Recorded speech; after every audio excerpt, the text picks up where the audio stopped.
cannot speak. He has no tongue.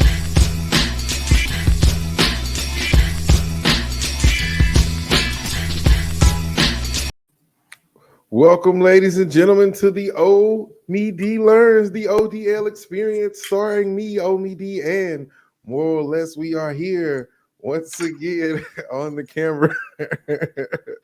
What are you building a Pinewood Derby car over there?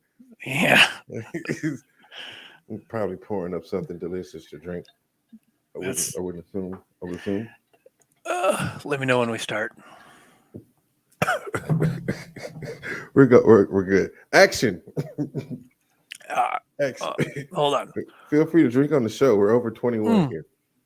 I'm ready. Whatever There you we are. go. Yeah, we're good. We're good. Action. Look, our cue. Are you gonna do like the intro? Bonus beats.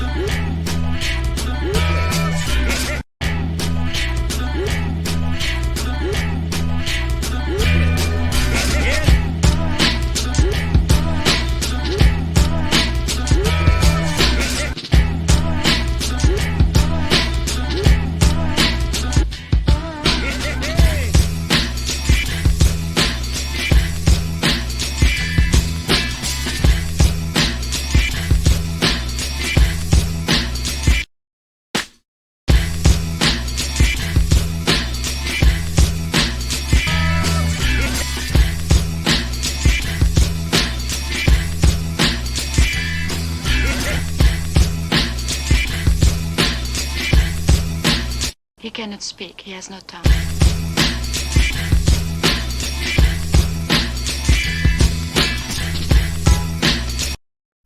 And we are here. Omie D Learns, season 4 of the ODL experience. It's me, Omie D, along with your co-host, more or less. We in the building, ladies and gentlemen. Hey, you like that new intro, don't you? Man, let's get down with that intro. I really like the part where it all stops and it's like, I like when he does that thing with his tongue. It's just like this. Look, shout outs to Jim Bonus Beats out of Seattle, Washington. Look, that's how far our reach expands. Like, we got beats from Seattle, Washington, and that's how we get the intro. That's what it gets down. But welcome back. Look, it's the last week. Well, not really last week, but the last official full week of Black History Month. And I'm super excited that we're doing another show about Black history. By request, also. By request. Yeah, I did. I'm a big fan of the Negro Leagues.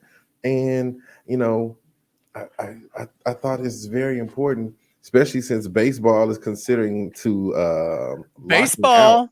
They said we're gonna lock out. Look, if we can't come to an agreement on allowance by Thursday, we're just gonna cancel regular season games and just do spring training and make money there. But today, insane. We're talking about the Negro Leagues. Correct.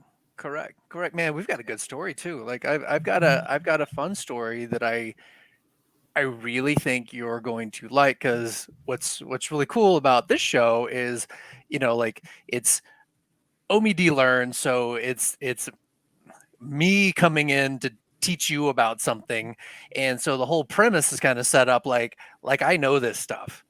I don't. I feel like I do now. But what I've got to do when we come up with the episodes is I've got to go research it, figure it out, find the cool stuff.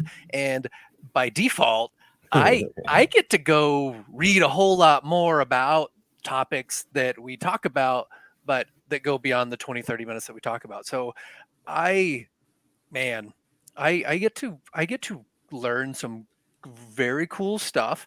In fact, announcing that we were going to do this social media, immediately I was hit with, you got to talk about Josh Gibson and Satchel Paige. And I was like, I immediately loved the call outs of, this is what you got to do. I'm like, man, that will not be tonight.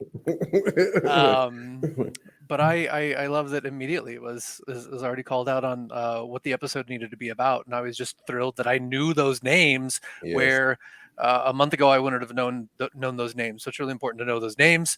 I know those names. Tonight we're not talking about Satchel Paige, but we will talk a little bit about him. But it's okay. All right, Satchel Paige, cool. He was like the oldest man in baseball. You already know, cool. Yeah, cool. He's super old. He's great. He's the greatest. So, like I said, we ready? Are we ready for slide number one? I don't. I'm so Sure. excited So, about so, this. so you know Satchel Paige. Who else do you know? Do you know everybody? I know some people. Should you be teaching this to me? No, not Oh, at okay. all. Not at all. I know some things, but the thing about it is I don't know what I know unless I sit down and do research. And I'm really good at research, but you're way better at research than I am. And I I'm just just get gonna into it. I know you do. That's your thing. And I get into the creative thing and making this happen. And so like I think it's really cool that, and this is kind of some of the feedback I get from people, is it's really cool that we get to teach people things Yeah. that some people don't know, and you learn things, and I actually learn things too. And it's Negro League, and it's Black History Month, and we just assume like, oh, hey, it's Black History Month, you know everything about Black history. It's like, Yeah. no, Why I went to look. This is America. How do you not know? Why do you not know this? Because this is America. Like they only taught us white people history in school, and Black Yeah, you people went to the history same was, school as I did. yeah, it was 28 days. And they're like, all right, George Washington Carver made the peanut. Frederick Douglass had an afro. And Rosa Parks was on the Underground Railroad with Harriet Tubman. Like, that's the kind of shit we got when we were in high school. And then they put like the Frederick Douglass picture up. And of course, they talked about Martin Luther King. And then there was one picture of Malcolm X in the corner of the library that nobody really wanted to talk about. And that's where I was. But yes, it's very, very exciting to get to share knowledge with people. And yeah, I'm excited to get to do that and hang out with one of my homies and get this done. So Negro Leagues, I'm so excited for this shit. Boom. So yeah, like 1859. What's that, like 200 something years ago? Yeah, I wasn't there. Let's see, it's a 2100, so that's like Do that, 300 do years that, ago, do or that, maybe do it's that. like 143 years, something like that. Do that. 143 years ago. Okay. New York, we've got the first official game, because I'm sure, people were playing baseball before that, but the first time you get two groups together to play, it is the Henson Baseball Club of Jamaica of Queens. Yeah, Jamaica Queens. And the Unknowns of Brooklyn. Look, hold on. Let me tell you a little something about Jamaica Queens. You might not know. All right. Go. So Jamaica Queens was where Mr. McDowell had his house in Coming to America. And that is important Black history moment. I just want to throw that out there in case you didn't know that was Jamaica Queens.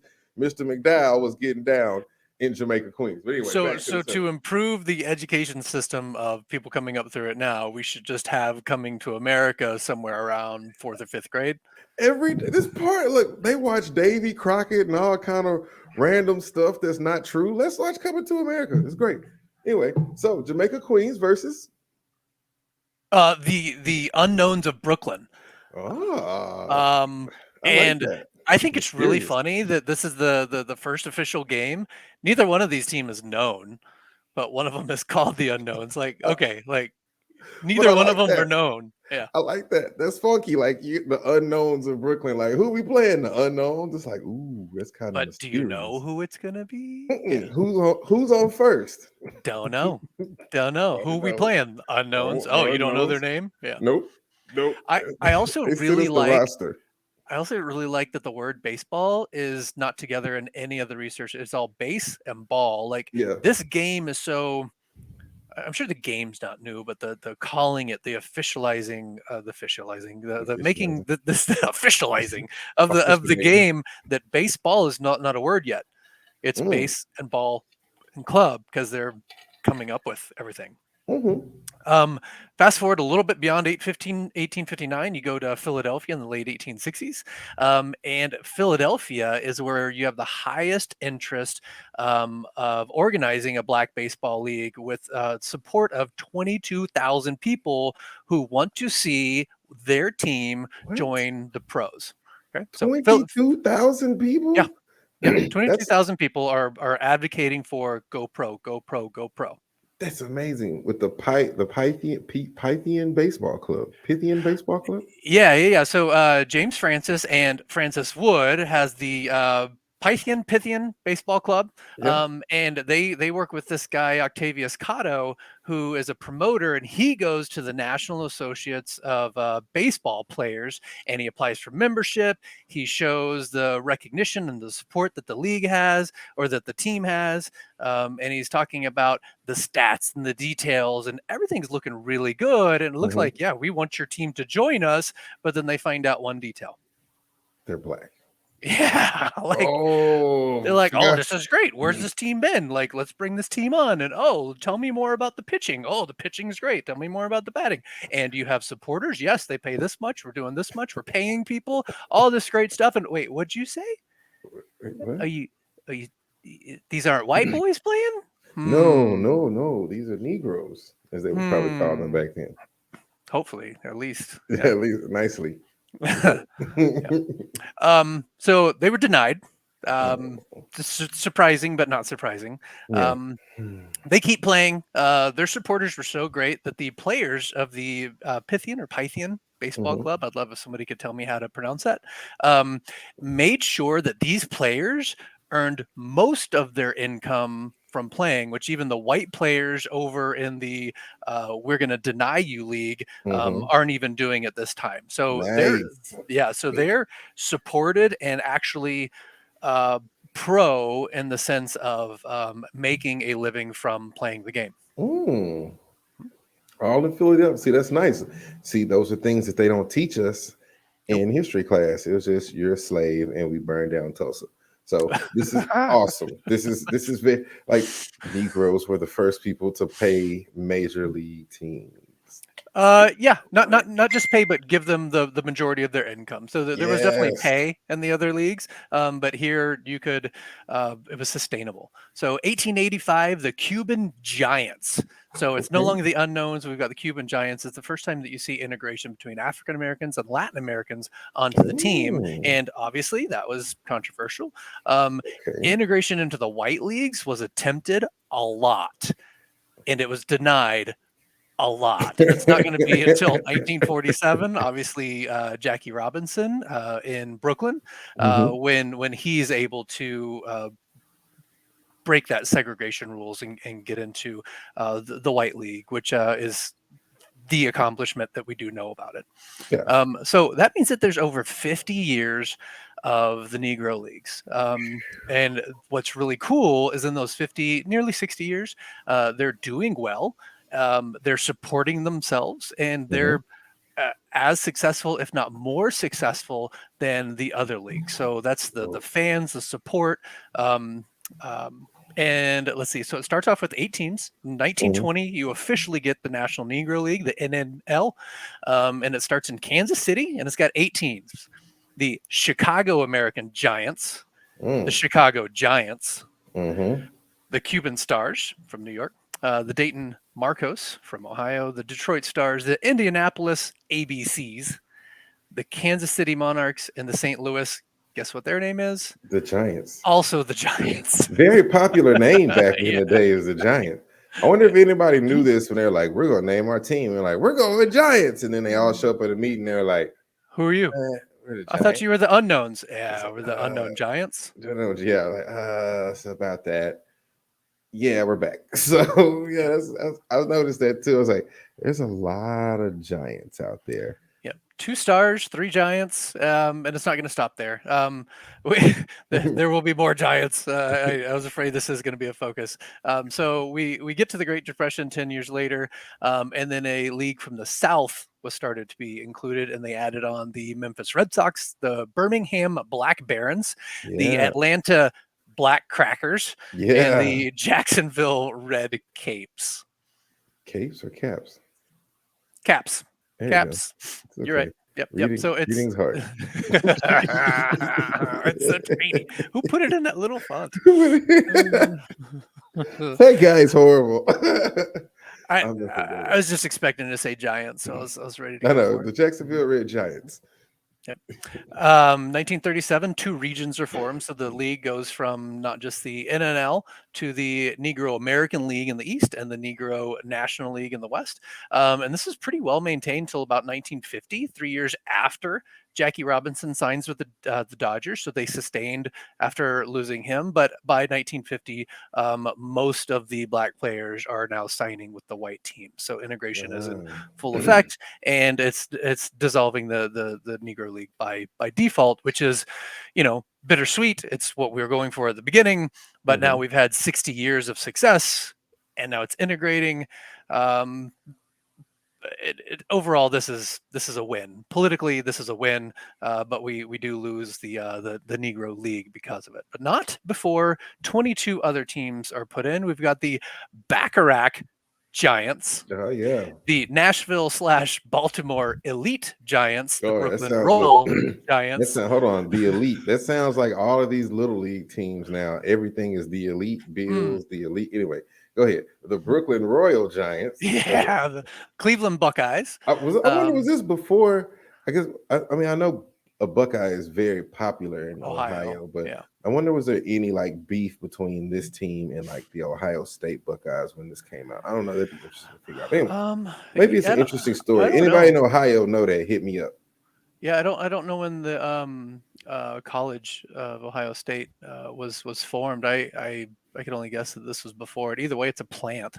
So I mean, it's there first. Yeah. Then you also got the Hilldale Athletic Club and the Hilldale Daisies. I'm sure they're a lot stronger than they sound. But then you've got the Homestead Grays, go Grays, and the Indianapolis Clowns, the Lincoln Giants. There it is. The Newark Eagles, the New York Black Yankees. There you go. See. The Pittsburgh Crawfords, the Seattle Royal Giants. Yep. Brooklyn and Seattle. The Seattle Steelheads and the St. Louis Stars. Man, there's a lot of stars, a lot of Giants. It's popular. Maybe I bet you it's probably like uniforms, like some uniform salesman, like a vacuum salesman is like, oh, you got a new team? I've got all these jerseys. What do you think about the name Giants? I've got overstock.com of Giants jerseys. He's like, nobody's going to come out as the Giants. I know everybody's doing steelheads, so don't even worry about it. I got you. Are you going to be like the Daisies? No, we already sold out of those shirts. And get to the game and stuff. We're the Giants. The Giants versus the Giants. Imagine how they would have looked on ESPN. People would have completely complained the entire time. It would have been the St. Louis baseball team, the Seattle Royal baseball team, the Pittsburgh baseball team. So let's talk about some players. Some famous players that you know or you should know. We got Jackie Robinson, Satchel Paige, Hank Aaron. Heard of that guy? Rube Foster, Tony Stone, Josh Gibson, who was the shout out that I had of talk about that guy. I'm like, not tonight. Cool Papa. I like that guy, Cool Papa. Buck O'Neill, He's Turkey famous. Stearns, Willie Mays, Smokey Joe Williams, and Bullet Rogan. I didn't even really know Hank Aaron played in the Negro Leagues. It's interesting. Probably near the end, like a lot of these guys did. But Willie Mays and Smokey Joe, Cool Papa is one hell of a name. That is, I can only imagine that was a real name. That's not a nickname. That's your name. That's your name. Cool Papa. That's who you are. So what I want to do, I actually want to focus. I wanted to, from reading about the league and the names and seeing everything, I wanted to pull out one name. I'm going to talk about Tony Stone. So we're going to talk about Tony. Tony was the player that I thought was most fascinating. And I am not alone, because the Negro League Baseball Players Association called Tony one of the best players you have never heard of. Oh, nice. You heard of Tony? No, never heard of Tony Stone. All right. So very accomplished, born in West Virginia, but ultimately hailing from St. Paul, Minnesota, the Twin Cities. So Tony began playing baseball, was way too good at Little League. And by age 16 was so good, began earning money playing in local games and got dad's permission to go play, because you could earn $2, maybe $3 per game. Oh yeah, that's big money back then. So this is Tony, and so played for Twin Cities Colored Giants. Okay, Giants. There we go. Yeah, so one this one is a more time. this is a minor league team, the Mhm. Twin Cities Color Giants. But Tony had a really hard time finding a spot on the roster, and ultimately struggled to stay on a team after the Twin Cities Color Giants, Mhm. um, but stayed in the minors. And at 27, had an opportunity to play on an amateur team, but it was for teenagers only. So guess what Tony says? I'm in. I'm only 17. What are you talking about? 27. I know what you're talking about. No. So I'm 17. I Yeah, got this. you got no Um, driver's license. so plays on this team of amateurs. It is a teenager league, Mhm.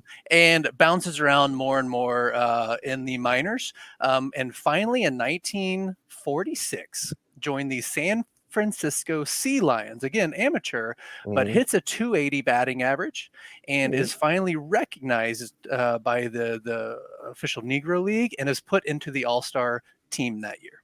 Nice. So Tony Made plays it. alongside Jackie Robinson, Oh. and this was obviously before Jackie breaks the segregation barrier, um, and gets into the pros, the Mhm. Negro League, finally after going to the All-Star game first, and is Hank Aaron's replacement as second baseman for the Indianapolis Clowns. When Hank Aaron goes to the White League, Mhm. Tony Stone is his replacement. Mhm. So what's controversial, Yeah. probably the least controversial thing about Tony is uh, T- Tony's contract is $12,000 annually, which is more than Jackie Robinson's. Oh, in the Major League Baseball. In the white major, because you got to remember the Wow. Negro Yeah. League is definitely majors. So Mhm. when we're talking, minor leagues to majors, we also have to talk white versus black. So Robinson Mm. went from a pro league to a pro league, no questioning that. But he Yeah. went from the Negro League to To the the we ain't to paying the you. we don't White have, people. yeah, Yeah. yeah. But they didn't pay him. Tony's Mm. getting more money, but not backing up, replacing Hank Aaron, Yeah. and Okay. becomes one of the most famous second basemen ever. But plays Ah. on the Indianapolis Clowns. So Tony, arguably everything I read, the most discriminated player in the league. Really? Yeah. No, you got to realize that the whole league, like by definition, is built on discrimination, right? I mean, True. yeah. True. And among that, Tony is the most discriminated player within this league. That Ah. that I don't know. When I was reading, I was like, why is there more discrimination within it? Tony was rarely allowed in the locker rooms, and was not given a uniform and told to wear something different than the rest of the team. Refused and had to find a uniform on their own. Tony was a girl. Tony was a girl. Um, Tony was a girl. Wow. Tony was a girl. That is amazing. That is amazing. Look, yes, that is phenomenal. Look, I feel sorry for people who don't watch this show. That is phenomenal. As soon as you told me like she couldn't go in the locker room and she had to wear something different, I was like, oh crap, Tony is a girl. That's phenomenal. I'm sorry I interrupted. That was just No, you made it. You got there. Yeah. Mhm. Yep. Mm. And it's really good that you said that, because I'm like bouncing around like pronouns and making sure that I'm telling the story right without telling the story wrong. Yeah. Um, That's crazy. And so did they know that she was a woman yep. when she was Absolutely. so they That's were what. cool with her playing with the Mhm. guys? Yep. She is absolutely Wow. a pro player. So the Um, Negro Leagues allowed women to play in the league, or at least this Tony. woman, They yes. allowed Tony in. So either way go, they were the first truly integrated league. Yeah, didn't mean they Wow. like it. She spent a lot of time on her own bench being told that she wasn't supposed to be there and she needed to go home and cook biscuits for her husband. Oh, that's crap. Yeah. So Tony's got these scars all on her wrists.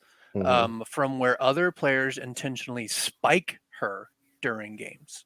Oh man. Do you know what that means? Yes, they come in to second base with their spikes high, and they hit her like where the glove and the ball is to intentionally injure her. So she's in interviews you read. The interviewer asks about the scars. She's like, "Well, what happened here?" And her reply was, "He was out." Nice. Like, I got him out. That's what happened. Wow. So she's known for being taunted and humiliated, not just by players, coaches, and fans, but also the media. Still goes on to be included in the Baseball Hall of Fame. Oh wow. She is nominated for a Lifetime Achievement Award. She is featured on the Google animation screens when they put that out. All the cool stuff that the Google does to honor different people. And March 6th in St. Paul, Minnesota is known as Tony Stone Day. How cool is that? So 1993, this was the one that I was going to tell you if you hadn't figured it out by now. 1993, Tony Stone is inducted into the Women's Sports Hall of Fame. So she is in the Baseball Hall of Fame. She is got a Lifetime Achievement Award. She's in the Women's Sports Hall of Fame, and she has absolutely played pro baseball. That is amazing. That is so phenomenal. Wow. So she is the reason why I did not talk about Satchel Paige. So forgive the request there. I'd be happy to go back, but I thought Tony Stone discriminated within discrimination. I was like, what is going on? That is phenomenal. Incredible. I cannot wait to like repost this and tell people like, hey, find out who the first Black woman in Major League Baseball was. Like, that's just so phenomenal. Just even think about them. Because the thing is, like, even though she was good, they allowed her to play. Like, that shows that anyone can work hard and get, and play the game of baseball and be phenomenal at it. Like, she just didn't take no for an answer, and she just kept working on her craft. It took her a while, but you know what? If you backing up Hank, replacing Hank Aaron, you still did it. And now she's in the Major League Hall of Fame and the Women's Hall of Fame, and she's got a Lifetime Achievement Award. So look, she's killing it. Like right now, one of my favorite players in the Negro Leagues. Go Clowns. That's pretty cool. I can't wait to tell my niece. There you go. So there has been a woman already in pro baseball. Nice. And she was in the Negro Leagues. That's phenomenal. Sir, you're very good at your job. It was fun. It was a whole lot of fun. I did not expect that nugget of historical fanfare when I was looking through this. Thanks for the challenge. Thanks for the push. Thanks for the go learn about Negro League. Come back and teach me, because that was fun. I enjoyed that a lot. It was phenomenal to learn about all of the teams and the Giants, the Giants, the Royal Giants. Don't forget the Royal Giants and the Elite Giants, the Big Giants, the Little Giants. Yeah, all the Giants and the Stars, and just that they had the divisions of the teams and where all these teams fall into, because one of the big teams that they always highlight is the New York Black Yankees, but they weren't one of the original teams, and I think that's pretty cool. And then just like now I'm gonna go take a little time and go research a couple more characters that I want to find out a little bit more about, like Cool Papa, because you hear that name, like you hear that name in hip hop. I gotta find out who that is. I gotta find out who this guy is. Like, he's worth 5 minutes of my time to hit the Google search, and I think it's definitely worth 5 minutes of your time to hit the Google search, find out something about the Negro Leagues, find out something about Black history, and get ready for the next show, because we're coming back with you with something hot. Hey, I think it's time that we do like an integrated show, and I think you should teach everybody a little something about beer. And I think I'm going to make something happen, and we should do. So since you're going to teach beer, that means we should do a beer review from the 800 Beer Show at the same time. So I'm going to make sure that you have the beer you need to be able to taste. Is this like when Deadpool shows up in the MCU and suddenly Spider-Man and Deadpool are in the same episode? Because I want to be Ryan Reynolds, or at least you totally get to be here. I want to. Can I be Black Panther? You could be Panther. Yay! Look, hey, this is a great show. Phenomenal. Make sure you go check it out. I'm going to post this a million times because there's phenomenal stuff for you to check out. I'm going to find our outro. Make sure you go check us out at podcastfarms.com for all of your hotness and the stuff that you need to find. And now I found, man, we'll have to do the outro because we rolled with the intro a couple times. But we'll check y'all later for the next show. We're out.